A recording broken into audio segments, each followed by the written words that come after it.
there were two types of villages.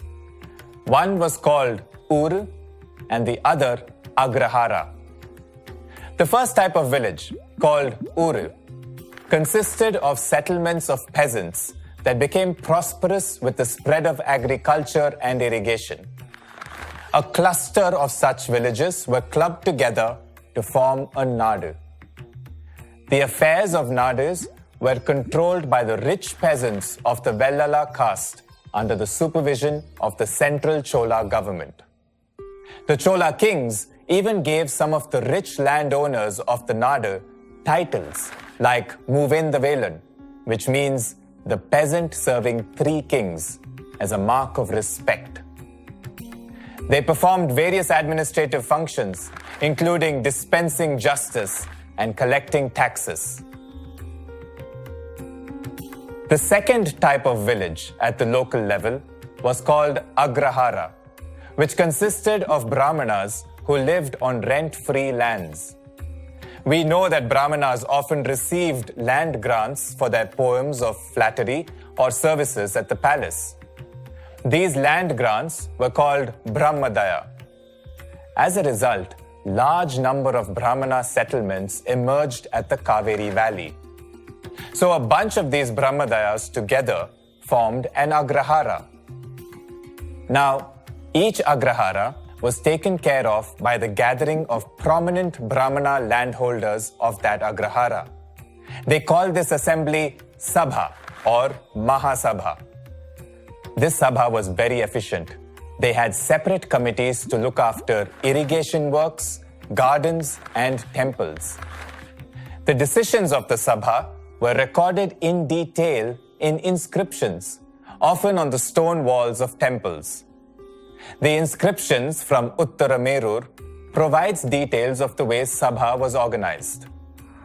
The Sabha had a unique way of picking their committee members. The names of the eligible landholders are written on a palm leaf. A young boy is then asked to pick a leaf from an earthen pot, one by one, for each of the committees, such as irrigation, gardens, temples, and so on. A cluster of Agraharas are clubbed together to form a Nadu. So here we have a Nadu formed by Urus, and here we have a Nadu formed by Agraharas. Both these Chola villages had the freedom to govern itself and control its own affairs without much intervention from the central Chola government. Now, about 500 Nadus formed by both Urus and Agraharas together form a province, which was called a Mandalam. There were 9 such Mandalams, and they all together form the Chola Empire. The Chola state was a state of profit, comfort, protection, and prosperity. The Chola rulers built networks of roads which were useful for trade and commerce. The rulers paid high regards to scholars, saints, and poets. The scholars of the Chola period worked for excellence in every sphere of literature and culture. Most of the inscriptions that we find today are about the kings and powerful men. But there was one work, Periya Puranam, which talked about the lives of ordinary men and women. Thanks to works like these, we now construct an accurate picture of how people used to live back then. The Cholas, during their imperial rule, were innovative and unique when it came to agriculture, irrigation, and even their administration.